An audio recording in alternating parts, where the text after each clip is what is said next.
ترکیبیں سوجھی جاتی. ایک رات وہ تمام لوگ لہو و لعب میں مشغول تھے کہ محل کے کسی جانب سے ایک غیبی آواز نے سب کو چونکا دیا. کوئی کہنے والا کہہ رہا تھا، اے اپنی موت کو بھول کر عمارت بنانے والوں، اے اپنی موت کو بھول کر عمارت بنانے والے، لمبی لمبی امیدیں چھوڑ دے، کیونکہ موت یہ لکھی جا چکی ہے. لوگ خواہ خود ہنسیں یا دوسروں کو ہنسائیں، بہرحال موت ان کے لیے لکھی جا چکی ہے. اور بہت زیادہ امید رکھنے والے کے سامنے تیار کھڑی ہے. ایسے مکانات ہرگز نہ بنا جن میں تجھے رہنا ہی نہیں، اور تو عبادت و ریاضت اختیار کر تاکہ تیرے گناہ معاف ہو جائیں. یعنی بقول اس کو کسی شاعر کے اشعار میں اگر ہم سمجھنا چاہیں تو وہ گویا غیبی آواز ان اشعار کی تائید کر رہی تھی کہ دلا غافل نہ ہو، یکدم یہ دنیا چھوڑ جانا ہے. دلا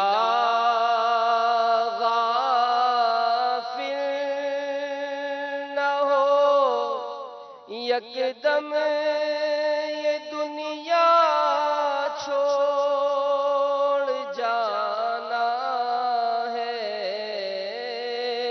بغیچے چھوڑ کر خالی زمین اندر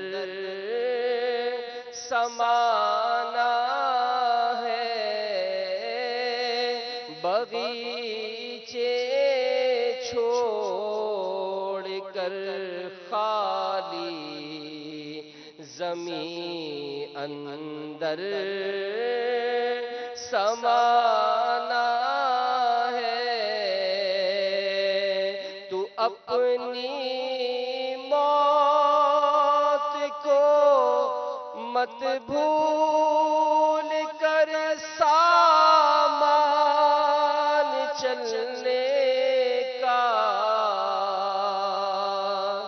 تو اپنی موت کو مت بھول کر سامان چلنے کا.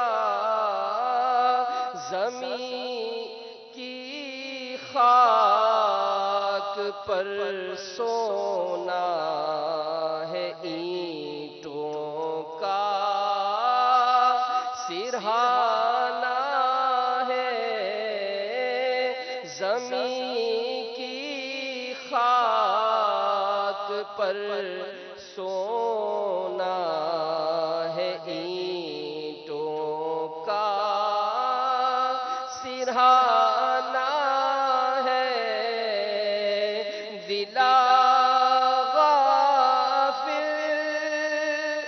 نہ ہو، یکدم یہ دنیا چھوڑ جانا ہے. دلا غافل نہ ہو، یکدم یہ دنیا چھوڑ جانا ہے. بغیچے چھوڑ کر خالی زمین اندر سمانا ہے.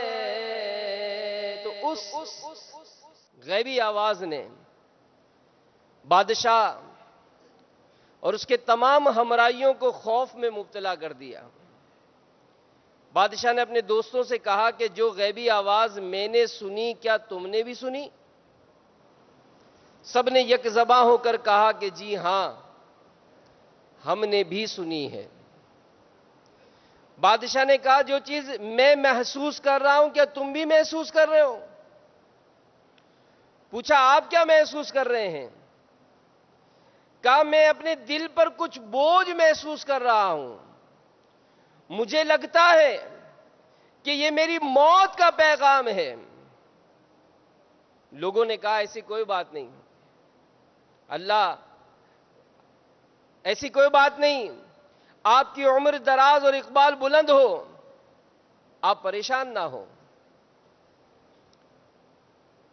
مگر بادشاہ نے لوگوں کی طرف توجہ نہ دی، اس کا دل چوٹ کھا چکا تھا، غیبی آواز نے اس کا سارا عیش ختم کر دیا تھا۔ وہ روتے ہوئے کہنے لگا کہ تم میرے بہترین دوست اور بھائی ہو، تم میرے لیے کیا کچھ کر سکتے ہو؟ لوگوں نے کہا علی جا، آپ جو حکم فرمائیں آپ کا ہر حکم مانا جائے گا۔ بادشاہ نے شراب کے تمام برتن توڑ ڈالے، اس کے بعد بارگاہ خداوندی عز و جل میں اس طرح عرض گزار ہوا، اے میرے پاک پروردگار عز و جل، میں تجھے اور یہاں موجود تیرے بندوں کو گواہ بنا کر تیری طرف رجوع کرتا اور اپنے تمام گناہوں اور زیادتیوں پر نادم ہو کر توبہ کرتا ہوں۔ اے میرے خالق عز و جل، اگر تو مجھے دنیا میں کچھ مدت اور باقی رکھنا چاہتا ہے تو مجھے دائمی اطاعت و فرما برداری کی راہ پر چلا دے، اور اگر مجھے موت دے کر اپنی طرف بلانا چاہتا ہے تو مجھ پر کرم کر دے، اپنے کرم سے میرے گناہوں کو بخش دے۔ بادشاہ اسی طرح مصروف التجا رہا، اس کا درد بڑھتا گیا، پھر اس نے ان کلمات کا تکرار شروع کر دیا، اللہ کی قسم موت، اللہ کی قسم موت، اللہ کی قسم موت۔ بس یہی کلمات اس کی زبان پر جاری تھے، اس کی روح قفس عنصری سے پرواز کر گئی۔ اس دور کے فقہاء کرام رحمہم اللہ السلام فرمایا کرتے تھے کہ اس بادشاہ کا خاتمہ ایمان پر ہوا۔ ایک دن مرنا ہے، آخر موت ہے، کر لے جو کرنا ہے، آخر موت ہے، کر لے جو کرنا ہے، آخر موت ہے۔ دب دبا دنیا ہی میں رہ جائے گا، حسین تیرا خاک میں مل جائے گا۔ کیسے کیسے گھر اجاڑے موت نے، ہاتھی جیسے بھی پچھاڑے موت نے۔ ایک دن مرنا ہے، آخر موت ہے، کر لے جو کرنا ہے، آخر موت ہے۔ طول عمل، یہ ہم نے ایک لفظ سنا اس حکایت میں، اس کا کیا مطلب ہے؟ طول عمل کا لغوی معنی لمبی لمبی امیدیں باندھنا ہے، اور جن چیزوں کا حصول بہت مشکل ہو ان کے لیے لمبی امیدیں باندھ کر زندگی کے قیمتی لمحات ضائع کرنا یہ طول عمل کہلاتا ہے۔ اللہ تبارک و تعالی پارہ 14 سورۃ الحجر آیت نمبر 3 میں ارشاد فرماتا ہے، ذرہم یأکلوا ویتمتعوا ویلہہم الامل فسوف یعلمون۔ میرے آقا اعلیٰ حضرت امام اہل سنت، امام عشق و محبت مولانا شاہ امام احمد رضا خان علیہ رحمت الرحمن کنز الایمان شریف میں اس کا ترجمہ کچھ یوں کرتے ہیں، انہیں چھوڑو کہ کھائیں اور برتیں اور امید انہیں کھیل میں ڈالے، تو اب جانا چاہتے ہو؟ تو اب جانا چاہتے ہیں؟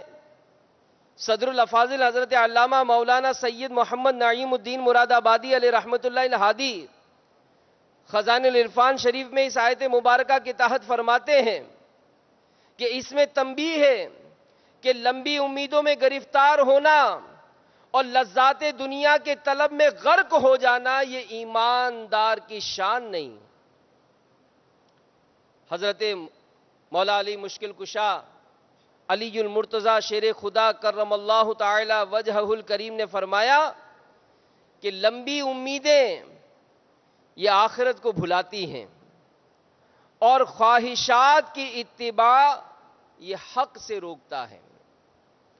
تو میرے میٹھے میٹھے پیارے پیارے اسلامی بھائیوں، آج ہم بھی دیکھیں اور غور کریں کہ ہمیں اگر آج دنیا میں کہیں سفر کرنا ہوتا ہے، مثال باب المدینہ میں 30 دن کے اعتکاف کے لیے حاضر ہوئے، یا اب دنیا بھر میں عاشقان رمضان 10 دن کے اعتکاف کی تیاریاں کر رہے ہیں، تو جو 30 دن کے لیے آئے ان کا ذہن تھا ہی پہلے کہ ہمیں 30 دن یہاں رکنا ہے، اور یہاں موسم کی معلومات کی کہ موسم کیسا ہے۔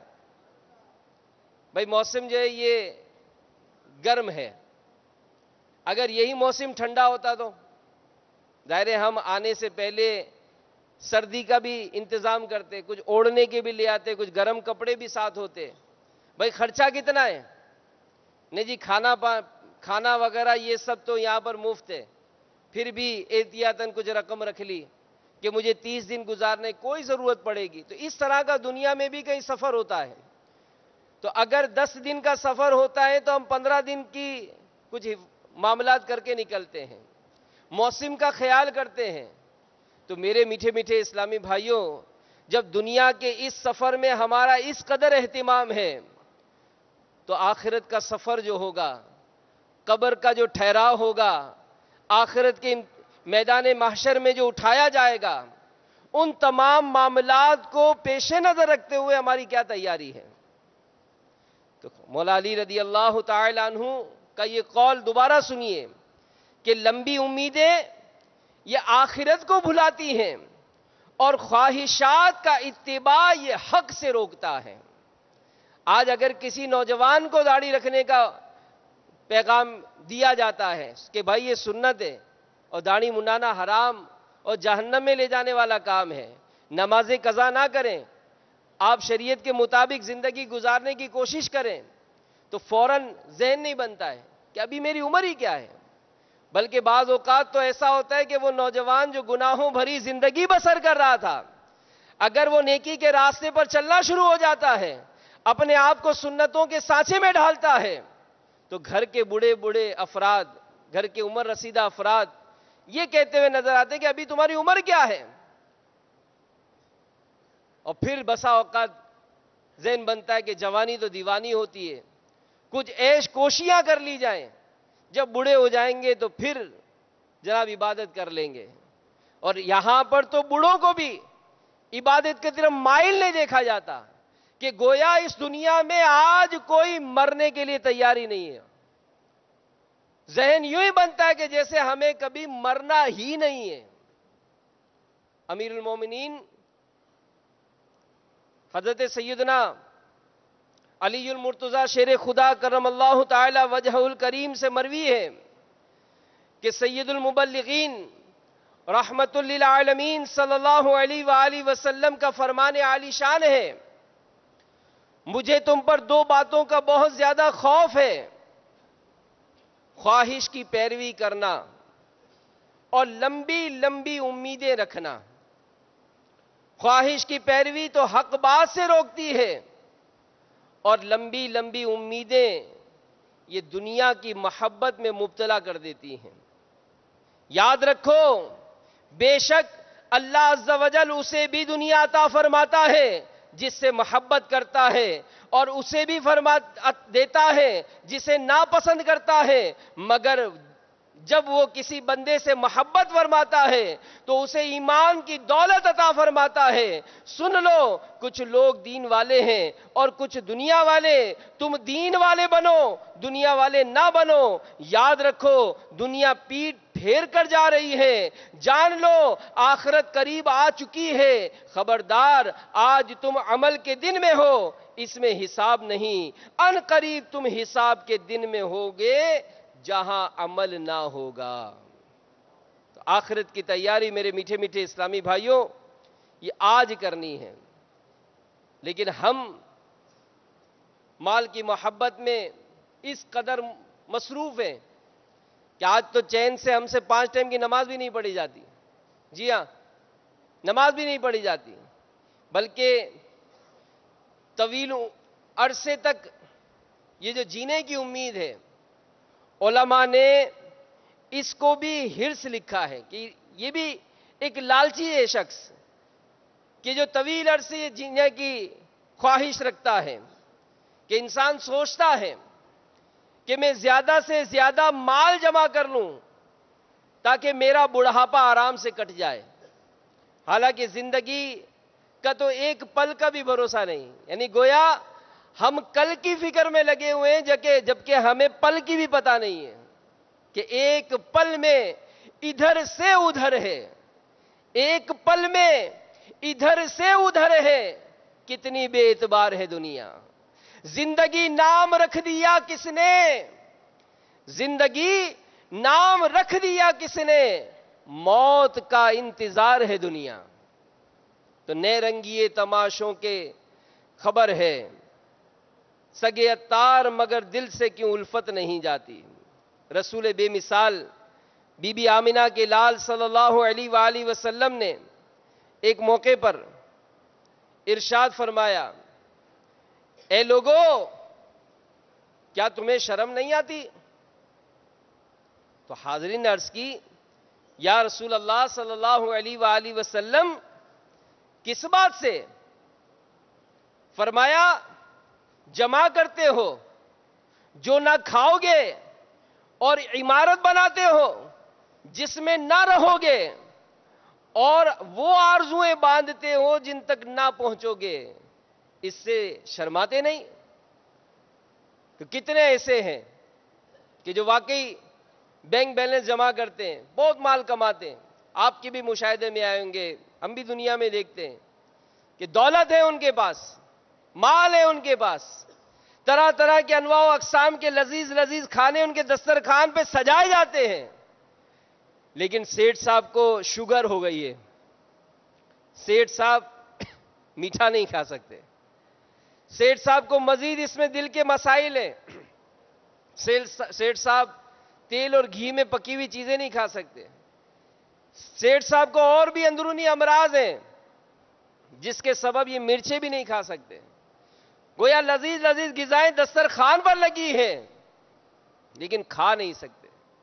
سیٹھ صاحب کے پاس بہترین بنگلہ ہے، بہترین ان کے پاس بستر ہے، بہترین کمرہ ہے جس میں ایئر کنڈیشن لگے ہوئے، لیکن سیٹھ صاحب اس بستر پر لیٹتے ہیں، نیند نہیں آتی ہے، گولیاں کھاتے ہیں پھر بھی سو نہیں پاتے۔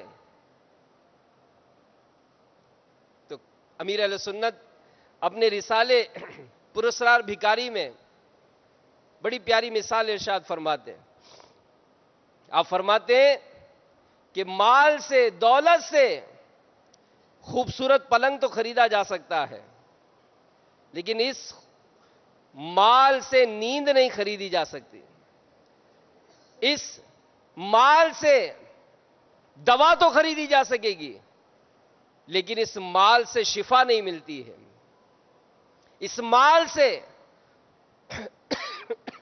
دوست تو مل جائیں گے، مگر اس مال سے وفا نہیں ملتی ہے. یہ بزرگ رحمت اللہ تعالی علیہ نے ایک دنیا دار شخص کو نصیحت آموز خط لکھا کہ مجھے بتائیے، آپ دنیا کے کاموں میں انتھک محنت کرتے ہیں اور دنیا ہی کے کاموں کا لالچ کرتے ہیں، کیا آپ کو دنیا میں وہ چیز ملی جو آپ چاہتے تھے؟ بڑی خوبصورت بات انہوں نے پوچھی. ہم بھی اپنے آپ سے پوچھ لیں. بزرگوں کے اقوال، نصیحت برے اقوال بسا اوقات یہ دل پر چوٹ کھا جاتے ہیں. امیر اہل سنت کا ایک بیان ہے، مردے کے صدمے. بہت خوبصورت بیان ہے، آڈیو بیان بھی ہے، ویڈیو بیان بھی ہے، اور اس کا تحریری رسالہ بھی ہے. امیر اہل سنت نے اس میں بہت باتیں بیان فرمائی. ایک جملہ آپ نے اس طرح فرمایا کہ موت کا تذکرہ کرتے ہوئے کہ آپ کی جو گاڑی ہے وہ بھی گیریج میں کھڑی رہ جائے گی. یہ جملہ ایسا تھا کہ ایک اسلامی بھائی کا بیان تھا کہ جب میں نے بیان سنا تو میرا دعوت اسلامی سے وابستہ ہونے میں امیر اہل سنت کے بیان کا یہ جملہ تھا کہ آپ کی گاڑی گیریج میں کھڑی رہ جائے گی. بزرگوں کے اقوال، ان کی باتوں میں اثر ہوتا ہے. تو بزرگ نے لکھا، پوچھا کہ مجھے بتائیے، کیا آپ کو دنیا میں وہ چیز ملی جو آپ چاہتے تھے؟ اور کیا آپ کی ساری تمنائیں پوری ہو گئیں؟ اس شخص نے جواب دیا کہ اللہ عز و جل کی قسم نہیں. بزرگ رحمت اللہ تعالی علیہ نے فرمایا کہ اب دیکھ لیجئے، جس کے آپ اس قدر حریص ہیں وہ آپ کو نہیں مل سکی، تو آخرت جس کی طرف آپ کی توجہ ہی نہیں، اس کی نعمتیں کیسے حاصل کر سکیں گے؟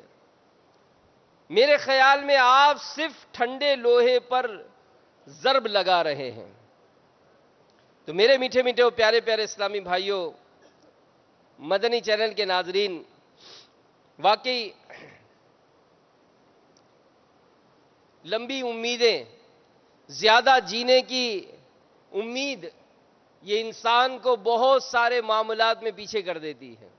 یار نماز اگلے جمعے سے شروع کر لوں گا، داڑھی شریف میں مدینے جاؤں گا جب رکھ کے آؤں گا، حج پہ جاؤں گا جب رکھ کے آؤں گا، امامہ شریف بس ذرا شادی ہو جائے تو پھر امامہ شریف سجا لیں گے، مدنی قافلہ بس ذرا میرے امتحان میں کامیابی ہو جائے تو میں بس یہ کر لوں گا. ایسا نہیں ہے. یہ زندگی کا ایک پہیہ ہے. ہمارے ایک مبلغ بیان کیا کرتے تھے کہ آج اگر کسی سے انفرادی کوشش کی جائے اور اس کو کہا جائے کہ جناب آپ ہمت کیجئے، اجتماع میں آیا کیجئے، مدنی قافلے میں سفر کیجئے، تو عموماً جو اسٹوڈنٹ طبقہ ہوتا ہے کہتا ہے آپ دعا کریں، پڑھائی جاری ہے، بس امتحان ہو رہے ہیں، امتحان میں کامیاب ہو جاؤں گا پھر میں آپ کے ساتھ اجتماع میں بھی چلوں گا، قافلے میں بھی سفر کروں گا. چلیں جی، امتحان بھی ہو گئے، کامیاب بھی ہو گئے، اب چلیے وہ جی نوکری کی تلاش ہے. آپ دعا کریں نوکری مل جائے. گھر میں جب کچھ کما کر دوں گا نا، گھر والے سیٹ ہو جائیں گے. جب گھر والے سیٹ ہوں گے تو پھر تو ظاہر ہے کسی کام کا منع ہی نہیں کریں گے وہ. چلے جی نوکری مل گئی، اب آئیے، اب چلیں اجتماع میں، قافلے میں چلیں. وہ گھر والے شادی کا کہہ رہے ہیں، آپ دعا کریں شادی ہو جائے. اب آپ کو پتہ ہے شادی کے بعد تو لائف جو ہے وہ آزاد ہو جاتی ہے، میں بھی خود مختار ہو جاؤں گا، بس دعا کریں شادی ہو جائے. شادی ہو جائے گی پھر سب کام میں شامل ہو جائیں گے. چلے جی شادی ہو گئی، اب وہ جی گھر میں وہ اکیلی ہوتی ہے. آپ دعا کریں بچہ ہو جائے. بچہ ہو جائے گا تو پھر یہ سارے مسئلے حل ہو جائیں گے. پھر تو گھر میں بھی اس کے پاس کوئی کھلونا ہو جائے گا تو میرے لیے بھی آسانی ہو جائے گی. چلیں جی بچہ ہو گیا, اب چلیں. وہ جی بچہ بہت بیمار رہتا ہے, ساری رات روتا ہے, آپ دعا کریں اس کی طبیعت صحیح ہو جائے گی. اب بتائیں کہ کہاں ٹائم ہے, کہاں ٹائم ہے, کہاں ٹائم ہے. عمر برف کی طرح پگھلتی جا رہی ہے. کیا تجھے احساس ہے ہم دنیا کے سارے کام کر رہے ہیں, نہیں کر رہے تو نیکیوں کی طرف آنے پہ ہمارا دل مائل نہیں ہوتا, علم دین حاصل کرنے کی طرف ہماری رغبت نہیں ہوتی ہے. دنیا کا کوئی بھی فن عہدہ ملنے کے لیے اگر کوئی مثال کسی نے ڈاکٹری بھی پڑھ لی, پھر بھی ہر سال وہ اپنے ڈگریوں میں مزید ایک آدھ کا اضافہ کرنے کے لیے کہیں نہ کہیں کسی ملک کا سفر کرتا ہے, لاکھوں لاکھ روپے خرچ کر کے, اور جناب وہ اپنی ڈگری میں مزید اضافہ کرنے کے لیے کوئی نہ کوئی ہنر فن حاصل کرنے کے لیے اس کی کوشش جاری ہے.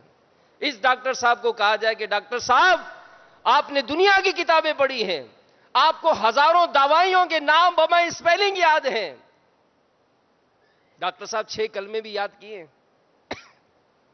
ڈاکٹر صاحب بگلے جھانکیں گے, نہیں جناب یہ یاد نہیں کر سکے. قرآن دیکھ کر بھی پڑھنا نہیں آتا ہے.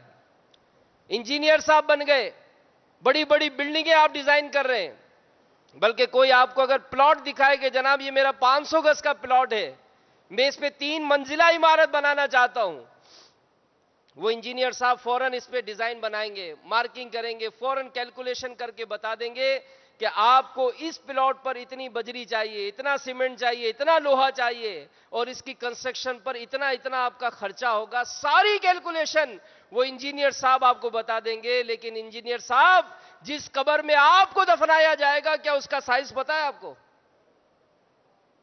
اس کا سائز معلوم کیا آپ نے کبھی کہ وہ سائز کیا ہوتا ہے کہ جس قبر میں دفنایا جائے؟ سنت مستحب طریقہ کیا ہے؟ ہم نے اپنی آنکھوں سے دیکھا ہے. بڑے بڑے سیٹ کہلانے والے جنہوں نے اپنی زندگیاں اپنے بال بچوں کی مستقبل کو سنوارنے کے لیے لگا دیا, جب ان کے جنازے کو لے جایا گیا ان کی قبر اتنی تنگ بنائی گئی تھی کہ سیٹ صاحب کو بھی ٹیڑھا میڑھا کر کے ڈالا گیا. ان کی اولاد کو اتنی توفیق بھی نہیں ہوئی کہ جتنے میرے باپ کا قد ہے, جتنا میرے باپ کا جسم ہے, کم سے کم میں اتنی قبر تو بناؤں. ارے جس باپ نے مجھے اتنے بنگلے بنا کر دیے, اتنی دکانیں سجا کر دیں, اتنا بینک بیلنس دیا, میں نے اپنے باپ کی آخرت کو بہتر بنانے کے لیے, اس کے سفر کو بہتر بنانے کے لیے کیا کیا؟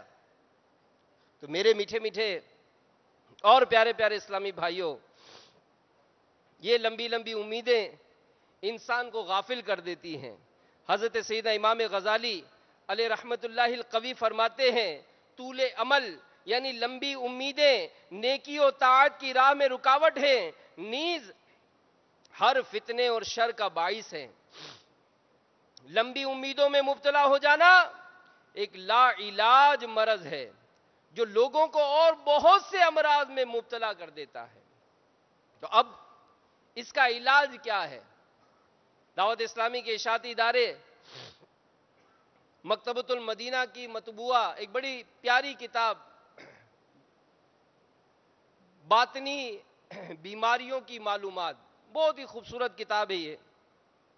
اس کتاب میں اس کے علاج لکھے ہیں.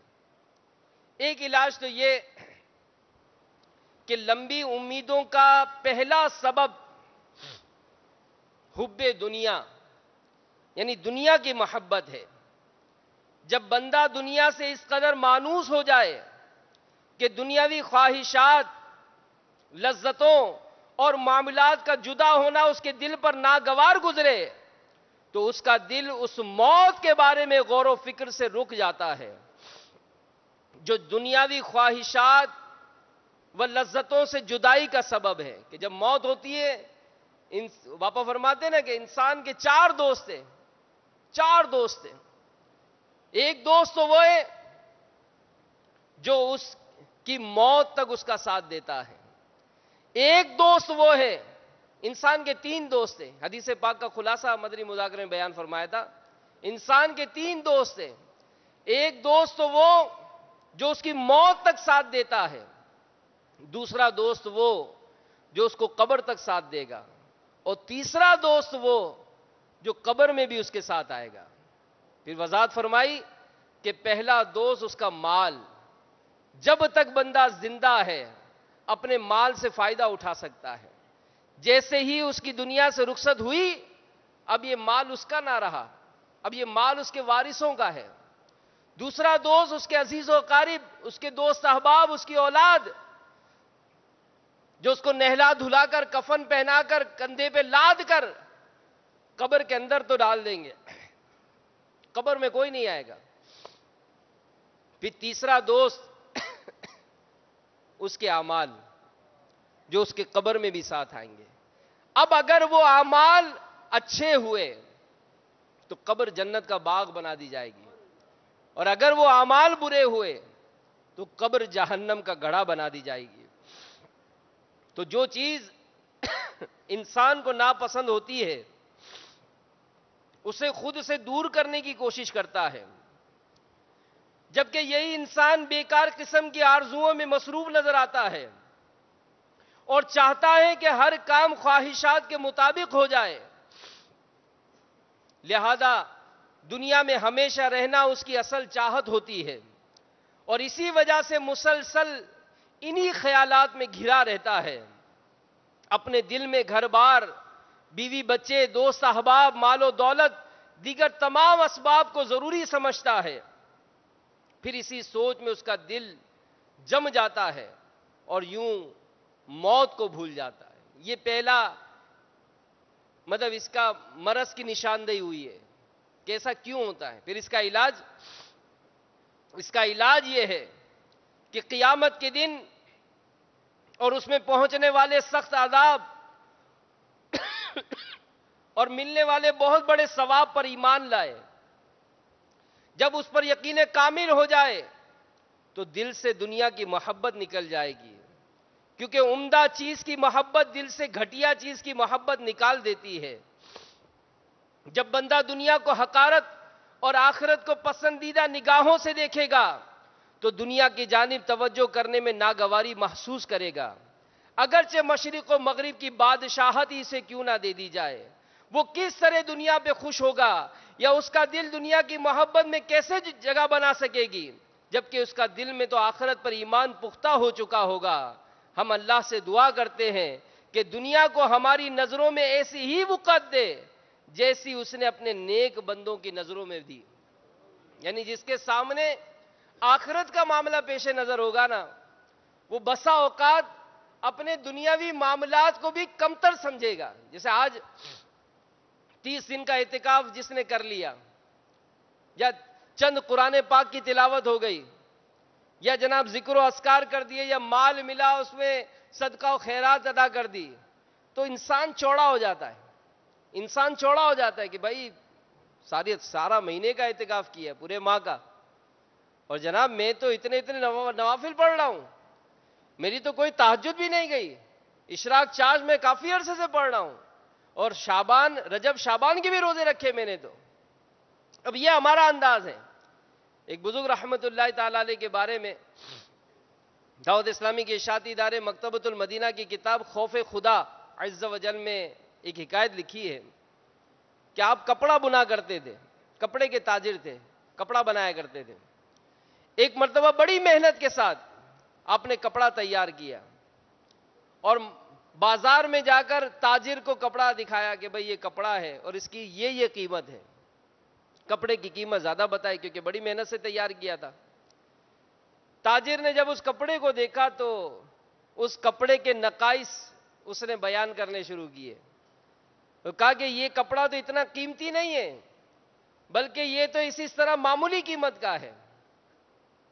تو اپنی محنت سے تیار کیے ہوئے کپڑے کی جب قیمت کم سنی, وہ بزرگ رحمت اللہ تعالی علیہ رونے لگے.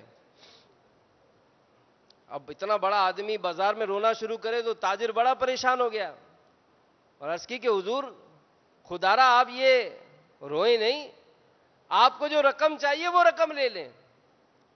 وہ بزرگ رحمت اللہ تعالی علیہ فرمانے لگے کہ تم نے میرے کپڑے کی قیمت کم لگائی میں اس بات سے نہیں رو رہا، تم نے میرے کپڑے کی قیمت کم لگائی، مجھے اپنی آخرت یاد آ گئی۔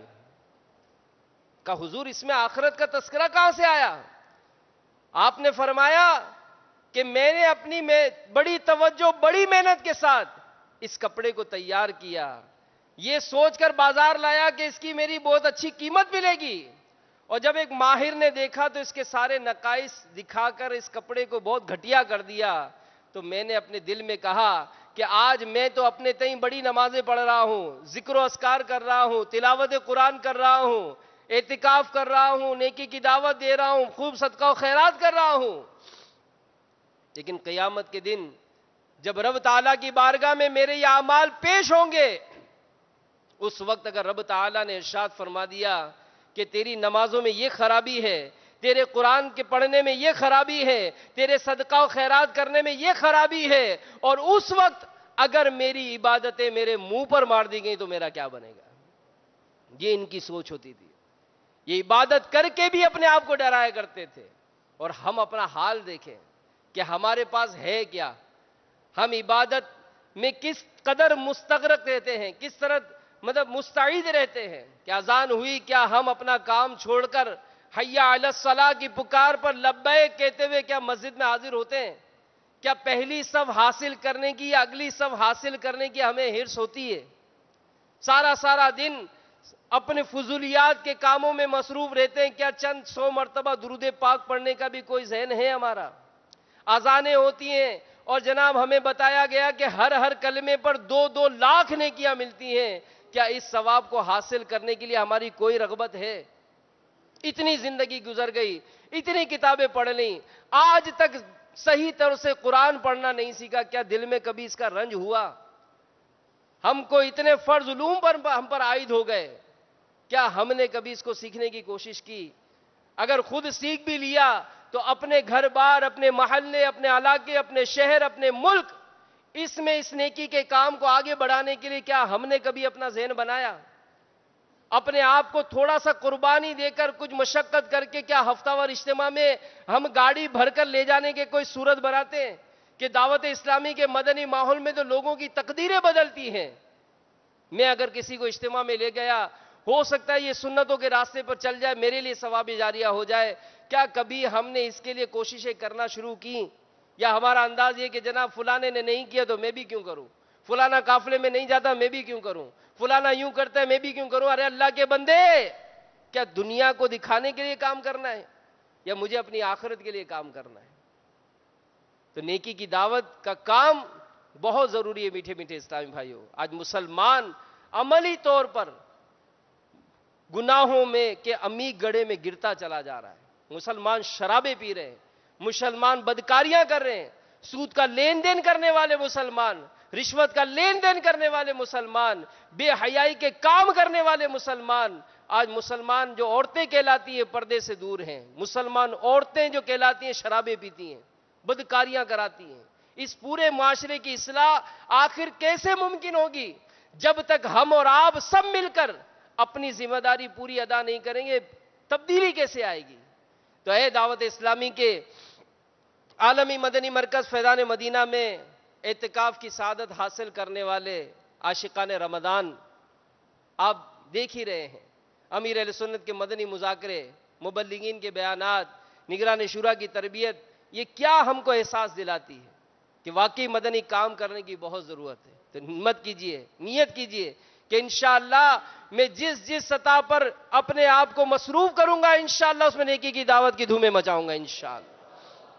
اس کے لیے ضروری ہے کہ قبلہ امیر اہل سنت کے عطا کردہ جو اصول ہیں کہ زندگی میں یکمشت 12 ماہ، ہر 12 ماہ میں 30 دن اور عمر بھر ہر ماہ 3 دن کے مدنی قافلے میں سفر کریں، ہفتہ وار اجتماع کی پابندی کریں، کم از کم دعوت اسلامی کے لیے روزانہ 2 گھنٹے مدنی کاموں میں صرف کریں، 2 درس دیں یا سنیں یا اپنی زندگی میں نافذ کر لیں، انشاءاللہ کریں گے۔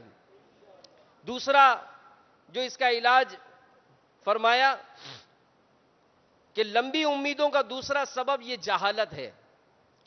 جہالت یا تو یوں پائی جاتی ہے کہ انسان اپنی جوانی پر بھروسہ کر کے یہ سمجھ بیٹھتا ہے کہ جوانی میں موت نہیں آئے گی، اور بیچارہ اس بات پر غور نہیں کر پاتا کہ شہر بھر کے بوڑھوں کو شمار کیا جائے تو ان کی تعداد مردوں کے 10ویں حصے کو بھی نہ پہنچے گی، اور تعداد کم ہونے کی وجہ یہی ہے کہ زیادہ تر لوگ جوانی ہی میں مر جاتے ہیں۔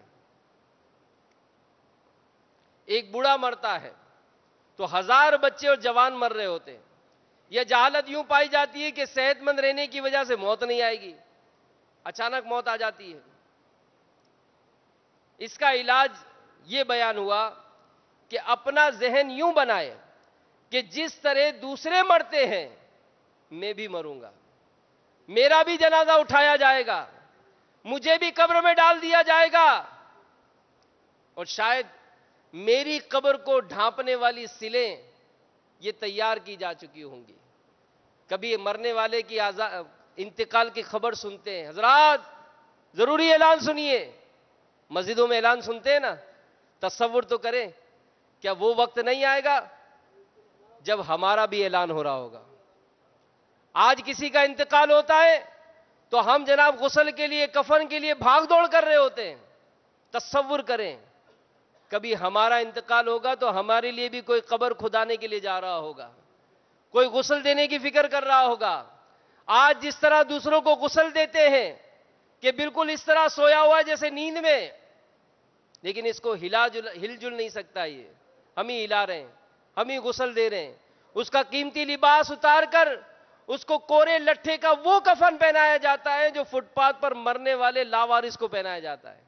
سیٹھ صاحب کا کوئی کفن الگ نہیں ہوتا ہے، اسی ڈولی میں اس کا جنازہ رکھا جاتا ہے جس میں ایک فقیر کا جنازہ لے جایا جا رہا ہے۔ سیٹھ صاحب کی کوئی الگ ڈولی نہیں ہے، سیٹھ صاحب کا کوئی الگ قبرستان نہیں ہے۔ تو ہم سوچیں اور غور کریں، کیا وہ وقت نہیں آئے گا ہمارے لیے؟ اور پھر کیسی بے بسی کہ ہم سوچتے ہیں کہ جناب یہ مرنے والا مرا، اس کی آنکھیں بند ہو گئیں۔ امیر اہل سنت بزرگوں کا قول نقل فرماتے ہیں کہ انسان سو رہا ہے، انسان سو رہا ہے، جب مرے گا اس کی آنکھیں کھل جائیں گی۔ کہہ رہے یہ کیا ہوا؟ میں نے تو سوچا تھا بہت زندگی ملے گی، تو اس مختصر سے وقت میں جانا ہو گیا۔ تو توبہ و استغفار کی کثرت کیجئے۔ ماہ رمضان کا مبارک یہ لمحات ہمیں حاصل ہیں، اللہ تعالیٰ اس کے برکتوں سے ہمیں مالا مال فرمائے، ہمیں پکی سچی توبہ نصیب فرمائے، آمین بجاہ النبی الامین صلی اللہ تعالی علیہ وآلہ وسلم۔ صلو علی الحبیب۔ ایمان پر خاتمہ یا الہی، ایمان پر خاتمہ یا الہی، ایمان پر خاتمہ یا الہی۔ بخشش رحمت دلائل الخیرات، ثنائے سرور ذیشان دلائل الخیرات، ہر ایک مرض سے شفا ہے دلائل الخیرات، ہر ایک مرض سے شفا ہے دلائل الخیرات، عطا و بخشش رحمت دلائل الخیرات۔ الحمد للہ رب العالمین، والصلاة والسلام علی سید المرسلین، اما بعد فاعوذ باللہ من الشیطان الرجیم، بسم اللہ الرحمن الرحیم۔ الصلاة والسلام علیک یا رسول اللہ وعلی آلک واصحابک یا حبیب اللہ، الصلاة والسلام علیک یا نبی اللہ وعلی آلک واصحابک یا نور اللہ۔ مدنی چینل کے ناظرین، دلائل الخیرات شریف میں حضور جان عالم صلی اللہ تعالی علیہ وآلہ وسلم کا اسم گرامی سیدنا رحمت صلی اللہ تعالی علیہ وآلہ وسلم، اس کے تحت فرماتے ہیں مفسرین کرام کہ حضور جان عالم صلی اللہ تعالی علیہ وآلہ وسلم سارے عالم پر رحمت فرمانے والے ہیں، اور سارا عالم آپ کی رحمت کا محتاج ہے۔ تو پھر یہ نقطہ ذہن میں رکھیے کہ قرآن کریم نے کوئی زمانہ معین نہیں کیا کہ فلاں وقت اور فلاں زمانے میں، بلکہ قرآن پاک نے رحمت للعالمین کو مطلق رکھا، جس کا صاف مطلب یہ ہے کہ جب سے عالم ہے اور جب تک رہے گا، ہر زمانے اور ہر وقت میں سارا عالم آپ کا مرحوم و محتاج ہے اور رہے گا۔ اور یاد رکھیے کہ کوئی رحمت پانے والا اس وقت تک رحمت نہیں پا سکتا جب تک رحمت عطا کرنے والا موجود نہ ہو۔ اور آپ دیکھ رہے ہیں کہ یہ سارا عالم ابھی تک موجود و باقی ہے اور رحمت پا رہا ہے، تو ثابت ہو گیا کہ اس عالم میں رحمت عطا کرنے والے حضور جان عالم صلی اللہ تعالی علیہ وآلہ وسلم بھی یقیناً موجود، زندہ اور باقی ہیں۔ اسی طرح اسی آیت وما ارسلناک الا رحمت للعالمین سے حیات النبی صلی اللہ تعالی علیہ وآلہ وسلم کا مسئلہ بھی حل ہو گیا کہ حضور جان عالم صلی اللہ تعالی علیہ وآلہ وسلم اب بھی اپنی قبر انور میں تمام لوازمات حیات کے ساتھ موجود، زندہ اور باقی ہیں۔ بوستان سعدی میں شیخ سعدی رحمۃ اللہ تعالی علیہ ایک نعتیہ شعر فرماتے ہیں جس کا ترجمہ یہ ہے: یا رسول اللہ صلی اللہ تعالی علیہ وسلم، آپ وجود کی جڑ بن کر سب سے پہلے تشریف لائے اور دوسری تمام موجودات آپ کی شاخیں ہیں۔ علماء کرام نے اس مسئلے سے یہ استدلال فرمایا کہ شیخ سعدی رحمۃ اللہ تعالی علیہ مسئلہ حیات النبی صلی اللہ تعالی علیہ وآلہ وسلم پر روشنی ڈال رہے ہیں، کیونکہ انہوں نے حضور جان عالم صلی اللہ تعالی علیہ وآلہ وسلم کو سارے عالم کی جڑ بتایا اور سارے عالم کو آپ کی شاخ فرمایا، اور ایک بچہ بھی اس بات کو اچھی طرح سمجھ سکتا ہے کہ جڑ پہلے موجود ہوتی ہے اور شاخ بعد کو۔ یہی وجہ ہے کہ نور محمدی صلی اللہ تعالی علیہ وآلہ وسلم کو خداوند قدوس نے سب سے پہلے موجود فرمایا، پھر جس طرح جڑ سے شاخیں نکلتی ہیں اسی طرح نور محمدی سے سارے جہان کو پیدا فرمایا۔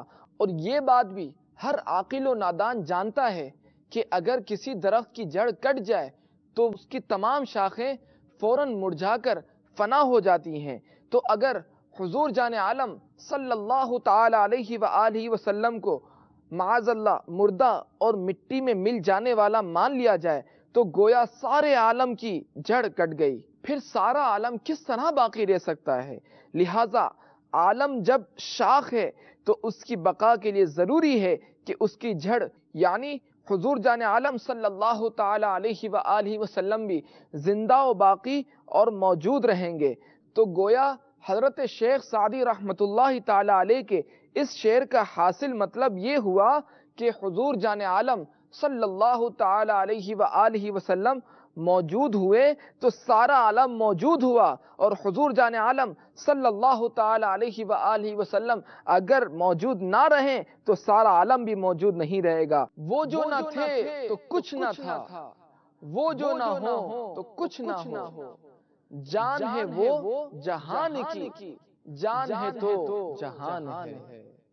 بہرحال حیات النبی صلی اللہ تعالی علیہ وآلہ وسلم کا مسئلہ اہل سنت کا عقیدہ ہے، اور تمام اہل حق کا اس مسئلے پر اتفاق ہے کہ انبیاء کرام علیہم الصلاۃ والسلام حیات کے ساتھ اپنی اپنی قبروں میں زندہ ہیں، اور ان کی حیات جسمانی حیات ہے، وہ اللہ تبارک و تعالیٰ کی طرف سے رزق دیے جاتے ہیں، اپنی قبروں میں نمازیں پڑھتے ہیں اور قسم قسم کی نعمتوں اور لذتوں سے لطف اندوز ہوتے ہیں، دیکھتے سنتے ہیں، کلام فرماتے ہیں اور سلام کرنے والوں کو جواب بھی دیتے ہیں، جہاں چاہتے ہیں آتے جاتے ہیں، اپنی امتوں کے اعمال کا مشاہدہ فرماتے ہیں اور طرح طرح کے تصرفات فرماتے ہیں اور فیوز و برکات پہنچاتے ہیں، اور دنیا میں بہت سے خوش نصیبوں کو اپنی زیارت و دیدار سے مشرف بھی فرماتے ہیں۔ میرے آقا سیدی اعلیٰ حضرت رحمت اللہ تعالی علیہ کیا خوب فرماتے ہیں: انبیاء کو بھی اجل آنی ہے لیکن اتنی فقط آنی ہے۔ پھر اسی آن کے بعد ان کی حیات مثل سابق وہی جسمانی ہے۔ یہی وجہ ہے کہ انبیاء کرام علیہم الصلاۃ والسلام کے مبارک اجسام قبروں میں سلامت رہتے ہیں۔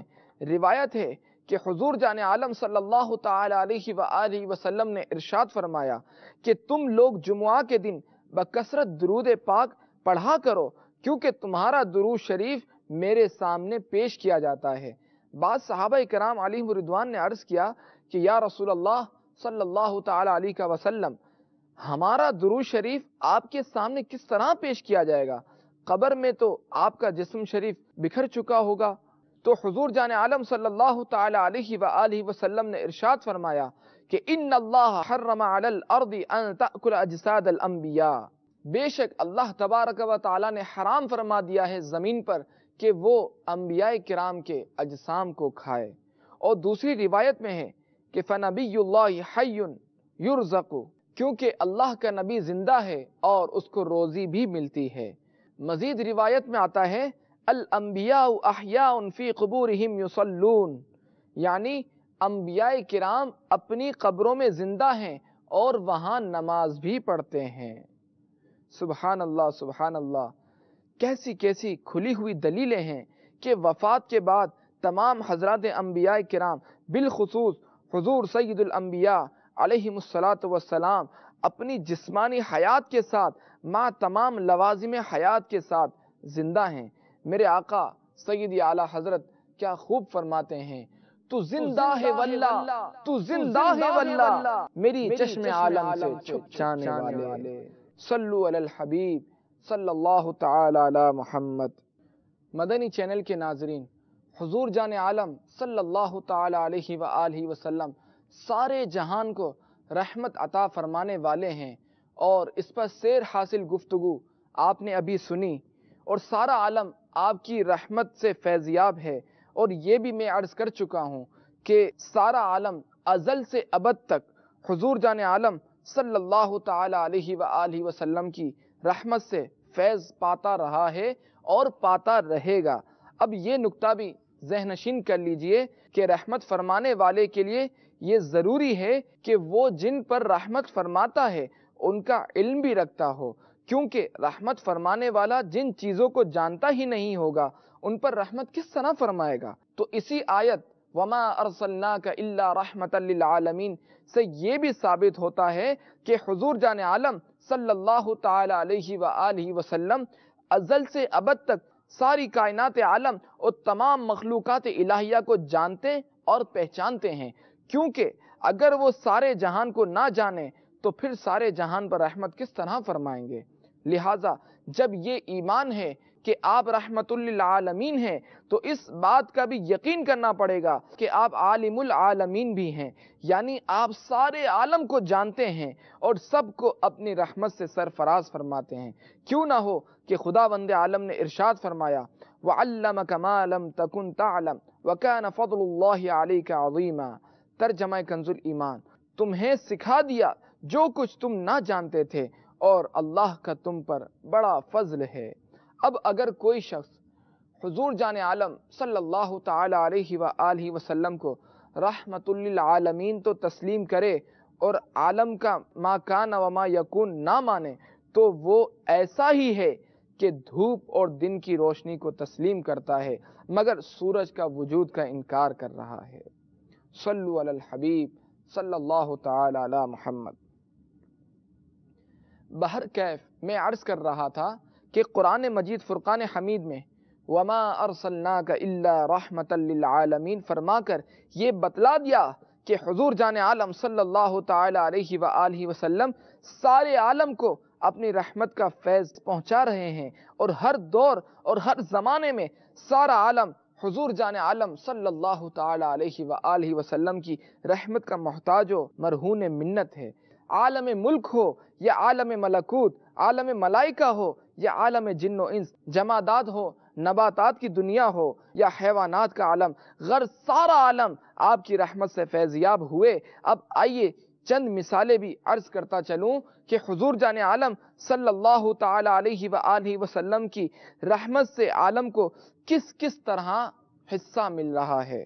حضرت جبرائیل سردار ملائکہ ہیں، مگر یہ بھی مصطفی رحمت سے فیضیاب ہوئے۔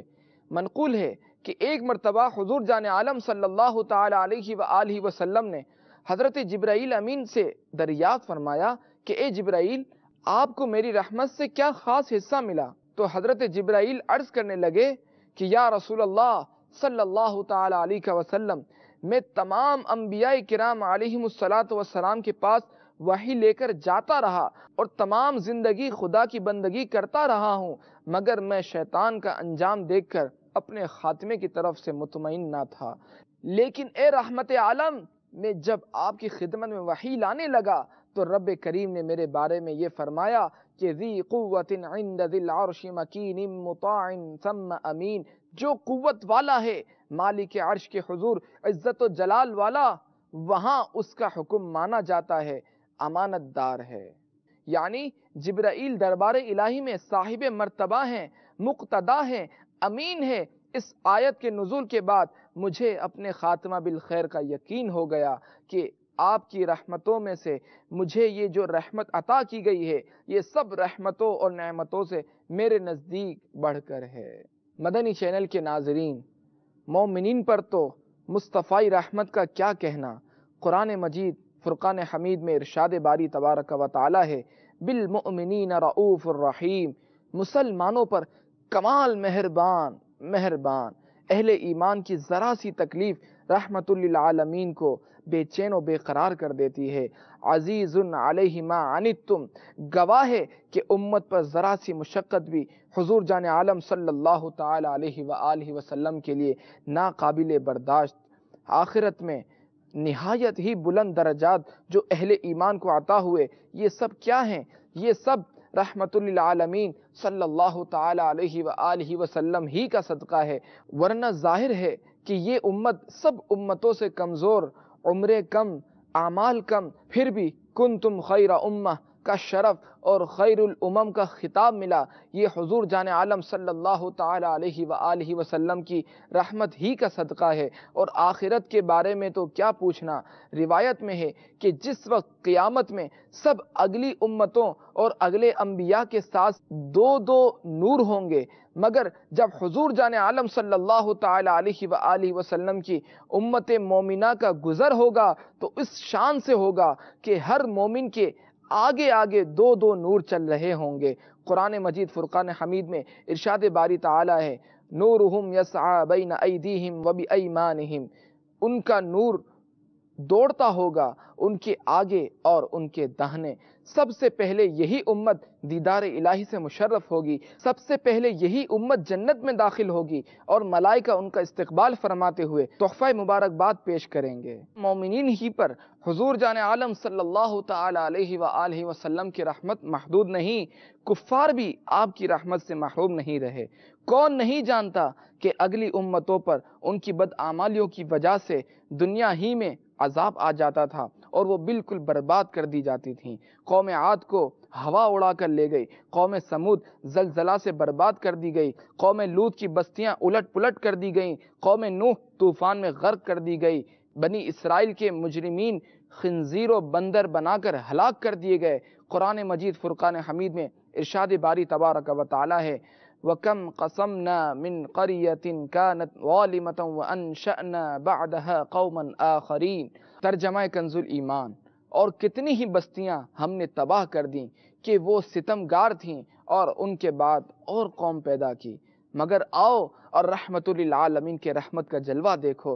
کفار مکہ نے کیسے کیسے ظلم کے پہاڑ توڑے، شرک و بت پرستی کرتے رہے، اللہ و رسول پر غلط اور گندی تہمتیں لگاتے رہے اور ایسے ایسے ظلم و سرکشی و طغیان کا مظاہرہ کیا کہ زمین ان کی بدعمالیوں سے لرزہ براندام ہو گئی۔ جرموں کے باوجود نہ ان پر آسمان سے پتھر برسائے گئے، نہ ان کی بستیاں الٹ پلٹ کی گئیں، نہ ان کی صورتیں مسخ ہوئیں، بلکہ حد ہو گئی کہ کفار مکہ دعا مانگا کرتے تھے کہ اے اللہ، اگر قرآن حق ہے تو ہم پر آسمان سے پتھر برسا دے، مگر پھر بھی رحمت للعالمین کی رحمت نے ان کافروں کو بچا لیا اور خداوند عالم نے اعلان فرما دیا، وما کان اللہ لیعذبہم وانت فیہم، اور اللہ کا کام نہیں کہ انہیں عذاب کرے جب تک اے محبوب تم ان میں تشریف فرما ہو، اس لیے اللہ ان کو عذاب نہیں دے گا۔ سبحان اللہ سبحان اللہ۔ مدنی چینل کے ناظرین، اچھی اچھی باتیں کرنی اور دل فریب مضامین لکھ دینا اور بہتر سے بہتر قانون بنا دینا، یہ تو بہت آسان ہے، مگر ان پر عمل کر کے دنیا کو دکھا دینا بڑا مشکل ہے۔ لیکن رحمت للعالمین کی سیرت مقدسہ کا یہ بڑا ہی نادر و نایاب اور انتہائی روشن و تابناک پہلو ہے کہ آپ نے مجمع عام میں جس بات کا حکم دیا اس پر نہ صرف بازار و میدان ہی نہیں بلکہ اپنے مکان کی بند کوٹھری میں بھی عمل کر کے دکھایا۔ کون نہیں جانتا کہ عرب بلکہ ساری دنیا میں لونڈی غلاموں کو جانوروں سے بھی کمتر اور بدتر سمجھا جاتا تھا، مگر آؤ رحمت للعالمین کی تعلیم رحمت پر ایک نظر ڈالو۔ آپ فرماتے ہیں کہ اے لوگو، یہ تمہارے لونڈی غلام تمہارے بھائی ہی ہیں جن کو خدا نے تمہارے ماتحت کر دیا ہے، لہذا خبردار تم ان کے حقوق کا خیال رکھو، جو تم خود کھاتے ہو اسی میں سے انہیں بھی کھلاؤ، اور جو لباس تم خود پہنتے ہو اسی قسم کا لباس انہیں بھی پہناؤ، اور ان سے کسی ایسے کام کی فرمائش نہ کرو جو ان کی طاقت سے باہر ہو، اور اگر تم ایسے مشکل کاموں کی فرمائش کرو تو خود بھی ان کی مدد میں لگ جاؤ اور ان کا ہاتھ بٹاؤ۔ حضرت زید بن حارثہ کا نام تو آپ نے سنا ہی ہوگا۔ یہ حضور جان عالم صلی اللہ تعالی علیہ وآلہ وسلم کے غلام تھے۔ برسہ برس سے ان کے والدین کے فراق میں رویا کرتے تھے اور تلاش کرتے پھرتے تھے۔ آخر مکہ مکرمہ میں ملاقات ہوئی، باپ بیٹے ایک دوسرے سے بغل گیر ہو کر خوب روئے۔ مہربان باپ نے حضور جان عالم صلی اللہ تعالی علیہ وآلہ وسلم سے عرض کیا کہ آپ میرے نور نظر زید کو مجھے عنایت فرما دیجئے، آپ جتنی قیمت طلب کریں میں ادا کرنے کو تیار ہوں۔ قربان جائیے، رحمت عالم صلی اللہ تعالی علیہ وآلہ وسلم نے فرمایا کہ مجھے قیمت کی کوئی ضرورت نہیں ہے، میں بخوشی زید کو اختیار دیتا ہوں، اگر وہ چاہے تو تم اس کو اپنے ساتھ لے جا سکتے ہو۔ مگر جب زید کے والد نے اپنے ساتھ لے جانا چاہا تو زید نے رحمت عالم کے جمال نبوت کو ایک نظر دیکھا اور حضور جان عالم صلی اللہ تعالی علیہ وآلہ وسلم کے حسن اخلاق اور نیک سلوک کی پرانی یادیں دل میں چٹکیاں لینے لگیں اور زبان حال سے عرض کرنے لگے، تیرے ٹکڑوں سے پلے غیر کی ٹھوکر پہ نہ ڈال، جھڑکیاں کھائیں کہاں چھوڑ کے صدقہ تیرا۔ حضرت زید نے اپنے والد محترم سے صاف صاف کہہ دیا کہ میں اپنے اس رحیم و کریم آقا کی غلامی پر ہزاروں آزادیوں کو قربان کرتا ہوں، اور اے میرے شفیق باپ، میں کسی حال میں بھی اپنے اس آقا کی چوکھٹ کو نہیں چھوڑ سکتا۔ حارثہ نے اپنے بیٹے زید کی اس والہانہ محبت رسول پر تعجب کرتے ہوئے کہا، لختے جگر مجھ سے نہ پوچھو، میرا حال سن، میرا حال کچھ نہیں، تیری خوشی میں خوش ہوں۔ جب حارثہ چلے گئے تو رحمت للعالمین نے حضرت زید کو آزاد فرما کر اپنا منہ بولا بیٹا بنا لیا، اور آخری دم تک اپنے اس فرزند معنوی کو ایسا نوازا کہ ان کے بیٹے اسامہ کو جو غلام آزاد تھے اور اپنے نواسے حضرت امام حسین کو جو امام آزاد تھے، دونوں کو اپنے دوش نبوت پر بٹھا کر مجمع عام میں تشریف لاتے تھے۔ کسی شاعر نے انوکھے تاریخی واقعے کو اس طرح سمویا ہے، ایک کاندھے پہ ہے لخت جگر شیر خدا، دوسرے کاندھے پہ فرزند غلام آتا ہے۔ مدنی چینل کے ناظرین، دیکھا آپ نے کہ غلاموں پر حضور جان عالم صلی اللہ تعالی علیہ وآلہ وسلم کی رحمت ایک کندھے پر غلام آزاد اور دوسرے کندھے پر امام آزاد کو بٹھا کر اپنی امت کو یہ تعلیم فرما رہے ہیں کہ دنیا والو دیکھ لو، رحمت للعالمین کی نگاہ رحمت میں غلام کا بیٹا اور بیٹی کا بیٹا دونوں برابر ہیں۔ صلو علی الحبیب صلی اللہ تعالی علی محمد۔ مدنی چینل کے ناظرین، عرب بلکہ ساری دنیا میں عورتیں اس قدر بے وقعت تھیں کہ سماج میں ان کا کوئی مقام ہی نہیں تھا اور بے گناہ بچیاں زندہ گور کر دی جاتی تھیں، مگر قربان جائیے، رحمت للعالمین صلی اللہ تعالی علیہ وآلہ وسلم نے اپنی تعلیم رحمت سے ایسا انقلاب عظیم پیدا فرمایا کہ دنیا کی ٹھکرائی ہوئی عورت کے حقوق قیامت تک کے لیے قائم و محفوظ ہو گئے، اور زندہ گور کی جانے والی بچیاں ساری دنیا کی نگاہ محبت و شفقت کا مرکز بن گئیں۔ اللہ اللہ، عورتوں اور بچوں پر رحمت کا یہ عالم ہے کہ حضور جان عالم صلی اللہ تعالی علیہ وآلہ وسلم ارشاد فرماتے ہیں کہ بسا اوقات میں نماز شروع کرتا ہوں اور یہ ارادہ کرتا ہوں کہ نماز لمبی پڑھوں، مگر کسی بچے کے رونے کی آواز میرے کانوں میں آ جاتی ہے تو میں نماز کو مختصر کر دیتا ہوں، کیونکہ بچے کے رونے اور اس کی ماں کی بے چینی پر جو نماز میں شامل ہے مجھے رحم آ جاتا ہے۔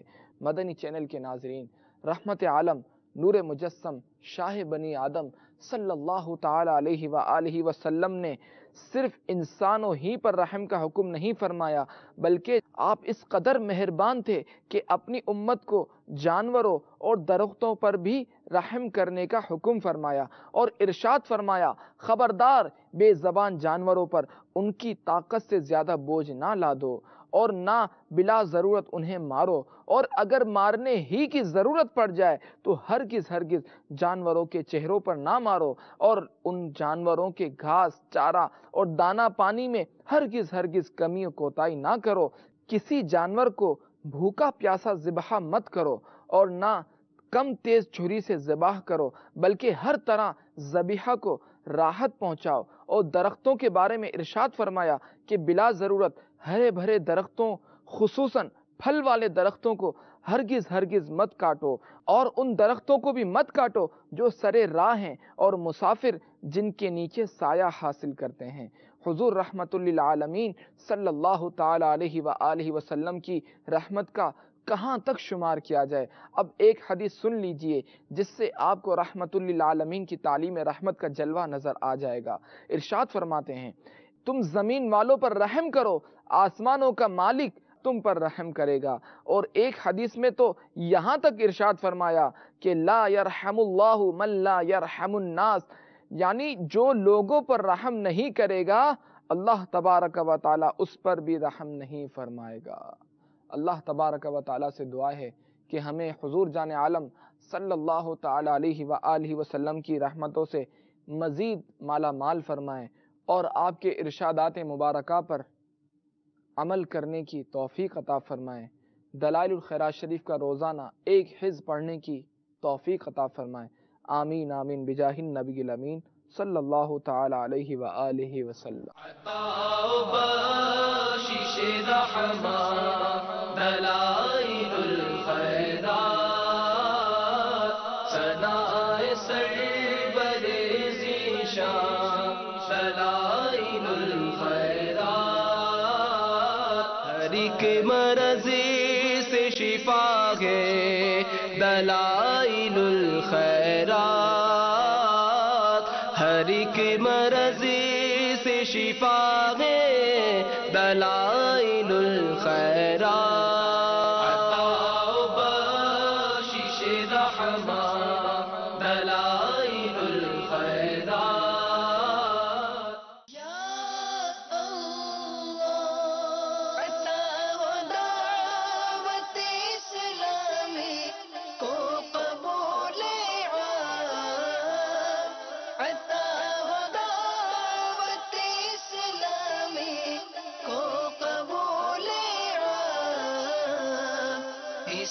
شرور و فتن سے صدا بچا یا رب، اسے شرور و فتن سے صدا بچا یا رب۔ الحمدللہ رب العالمین والصلاة والسلام علی سید المرسلین، اما بعد فاعوذ باللہ من الشیطان الرجیم، بسم اللہ الرحمن الرحیم۔ الصلاة والسلام علیک یا رسول اللہ وعلا آلک واصحابک یا حبیب اللہ۔ الصلاة والسلام علیک یا نبی اللہ وعلا آلک واصحابک یا نور اللہ۔ مدنی چینل کے ناظرین، دعوت اسلامی کی مدنی خبروں کے ساتھ حاضر ہیں۔ ابتداءً چند منتخب جھلکیاں۔ آ گیا رمضان ہے، آ گیا رمضان ہے، مرحبا صد مرحبا پھر آ گیا رمضان ہے، مرحبا صد مرحبا پھر آ گیا رمضان ہے، کھل اٹھے مرجائے دل، کھل اٹھے مرجائے دل، تازہ ہوا ایمان ہے۔ شب عرس حضرت سیدتنا عائشہ صدیقہ طیبہ طاہرہ رضی اللہ تعالی عنہا اور مدنی مذاکرہ۔ آ گیا رمضان ہے، آ گیا رمضان ہے۔ پنجاب یونیورسٹی میں عظیم الشان سنتوں بھرا اجتماع، رکن شورا کی شرکت۔ آ گیا رمضان ہے، آ گیا رمضان ہے۔ ہند عثمانی کابینہ و ہند حسینی کابینہ بھساول کی چوڑی مارکیٹ میں مدنی حلقہ۔ آ گیا رمضان ہے، آ گیا رمضان ہے۔ شاہ زین بگٹی سے مجلس رابطہ کے اسلامی بھائیوں کی ملاقات، سانگھڑ سے پیش خدمت ہے مدنی خبر۔ آ گیا رمضان ہے، آ گیا رمضان ہے۔ اور اب مدنی خبروں کی تفصیل۔ منفرد، اچھوتے اور دلچسپ عنوانات پر سوالات، باپا جان کے جوابات، بذریعہ او بی وین راولاکوٹ کشمیر پاکستان کے اسلامی بھائیوں نے شرکت فرمائی، جبکہ سلسلہ عیادت و تعزیت بھی ہوا۔ شیخ طریقت امیر اہل سنت دامت برکاتہم العالیہ نے عمام شریف زیب سر کرنے کی ترغیب دلائی۔ یوم شب گزشتہ مدنی مذاکروں کی جھلکیاں آپ کو بھی دکھاتے ہیں۔ ہمارے گاؤں میں یہ دیہاتی علاقے ہیں، یہاں یہ رواج ہے کہ امام صاحبان کو فطرہ اور زکوٰۃ دیا جاتا ہے۔ تو آپ یہ بتائیں کہ اگر امام صاحب سید ہوں تو کیا ان کو زکوٰۃ یا فطرہ دے سکتے ہیں؟ اور سید صاحب شریف فقیر ہیں تو ان کو دینے کا کیا، اس کے بارے میں ہماری رہنمائی فرما دیں۔ امام یا خطیب وغیرہ شرعاً حقدار ہوں تو ان کو دینا جائز ہے، اور اگر سادات کرام سے ہوں تو ان کو زکوٰۃ دیں گے تو زکوٰۃ ہوگی نہیں دے سکتے۔ تو ان کو صاف پیسے دیں کہ سرکار صلی اللہ تعالی علیہ وآلہ وسلم کی یہ اولاد ہیں، اور سرکار صلی اللہ تعالی علیہ وآلہ وسلم کے صدقے سے تو سب کچھ ملا ہے، انہی کے نانا جان کا دیا ہوا ہے، تو اب ان میں سے کچھ اگر تھوڑا دے دیں گے تو دونوں جہاں میں بھلائیوں کے حقدار ٹھہریں گے۔ تو ان کو صاف پیسے احسان رکھ کر نہیں بطور نذرانہ پیش کرنا چاہیے۔ اب رہی کہ صاف پیسے دینے کے لیے دل نہیں مانتا، مال کی محبت بہت جمی ہوئی ہے، یا کوئی اور عذر ہے، زکوٰۃ کا شرعی ہیلا کر لے، یعنی کسی حقدار کو زکوٰۃ دے دے اور وہ حقدار جو سید صاحب کو دے دے۔ آج کل بعض لوگ ہیلا کر کے رقم رکھ لیتے ہیں اور علماء کی خدمت کرتے ہیں، اس سے نذرانے دیتے ہیں اور مطلب معاملات کرتے ہیں، تو اس کی اجازت نہیں ہے کہ زکوٰۃ کا ہیلا کر کے پھر مالداروں کو دیا جائے۔ ہاں، دینی کاموں میں زکوٰۃ کا ہیلا کر کے صرف کرنے کی علماء نے اجازت دی ہے۔